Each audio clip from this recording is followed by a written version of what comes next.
My name is Danielle and I'm the team lead of Couple Cymru Cardiff in the Vale and recently founder and managing director of the Empower Here project. I'm living proof that people can transform, not because someone saved me, but because someone saw me.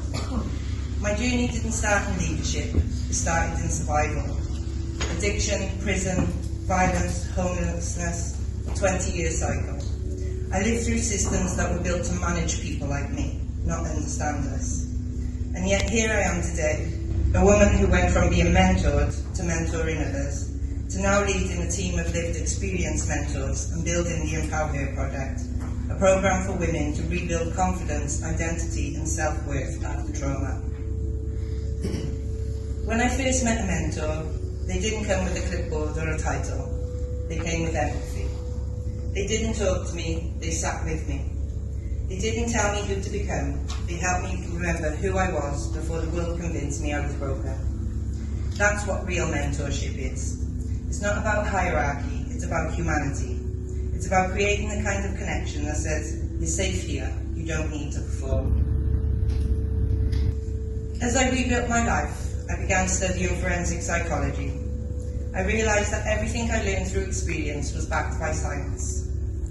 One theory that changed everything for me in mentoring was the polyvagal theory, the idea that our nervous system is constantly scanning for safety or danger for years after we are safe. When people feel safe, they can think clearly, connect and grow. When they don't, their body takes over. They fight, flee, freeze or fall. Not because they're difficult, but because their brain believes that they're in danger. So when someone lashes out, shuts down or avoids appointments, that's not defiance, that's survival. And as mentors and practitioners, we have a choice. We can take it personally, or we can see it as communication. Because every behaviour says something, even silence. Anger often says I've been hurt too many times. Avoidance says I'm scared to fail again. And quietness, that usually means I don't feel safe enough to speak. When we learn to read the language of trauma, we stop reacting to symptoms and we start healing causes. And that's why it's so important to create spaces that feel safe, not just say they are. Too often, people are expected to open up about the most painful part of their lives while sitting across from a desk, and fluorescent lights in clinical or professional settings that scream hierarchy. Those rooms might be tidy, but they're not safe.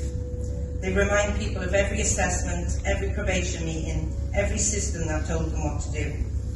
When you're already carrying shame, stigma and fear,